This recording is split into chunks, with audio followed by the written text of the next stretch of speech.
Hi, my name's Joy Conway. I'm a decorative painter, and I'm here to tell you about an exciting line of furniture paint that I discovered about 6 months ago.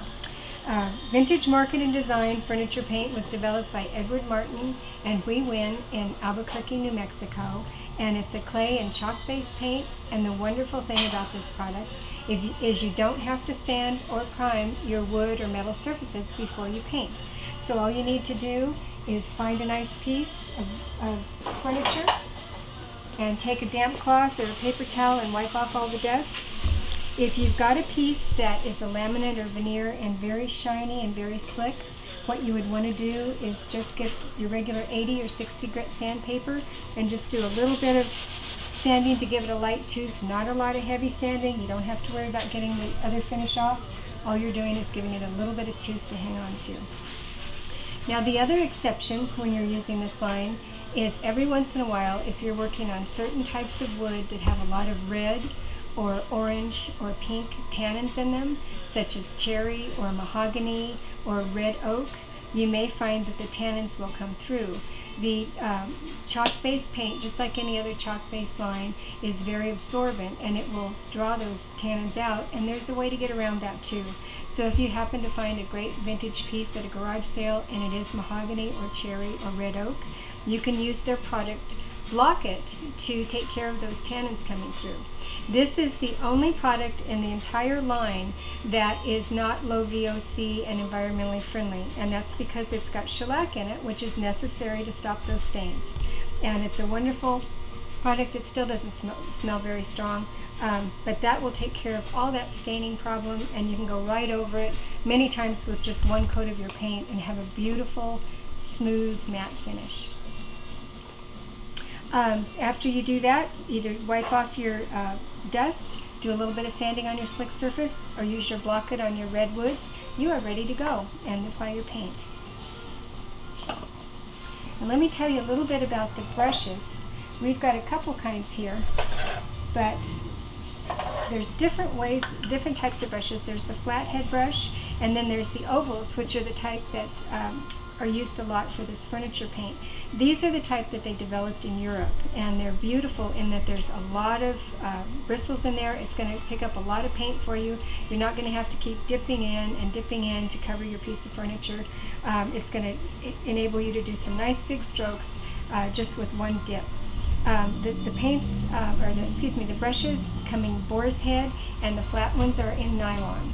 And you'll find that they're put together with epoxy or glue, and so when you do wash them, you are not going to want to store them like this immediately afterwards when they're wet, because you're going to get that glue or epoxy softened. What you want to do is hang them upside down, and look, they put a little hole in the handle so you can hook them onto something and hang them that way. They do suggest that you don't use sponge brushes with this paint line. You're not going to get the same effect, and you're not going to get the same coverage. So let's go ahead and see what happens when we put the paint on. So what I'm doing is dipping the brush in just about a ½ inch. That's all you're going to need. You don't want to go all the way up here. That's not good for your brush, and that's not going to give you a nice smooth finish. And unlike a lot of paints, you don't have to worry about going with the grain or getting the long strokes. You can just start out with a nice crisscross effect. And for the first coat, you're going to want to do it very lightly. You don't have to worry about full coverage, and just do your crisscrosses.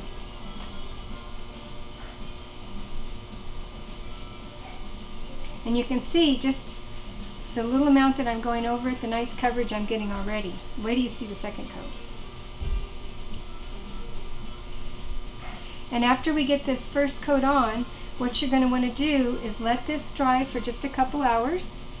In New Mexico here, we can get by with it sometimes in just an hour if it's real hot, but if you're in places like Oregon or on the East Coast where there's a lot of moisture in there, you want to make sure that the paint gets dry on the first coat before you put your second coat on.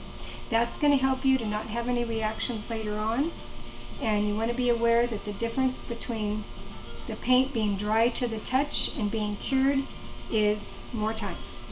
And we'll talk about what you do after the second coat in just a little bit. And these 16-ounce sizes here that I'm working with are my favorites. The paint does come in quarts and 16 ounce and 8 ounce and 4 ounce.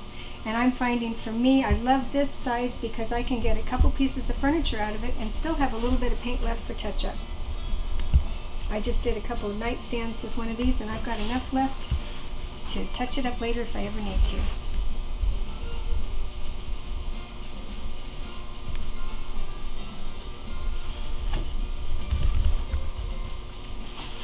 Here.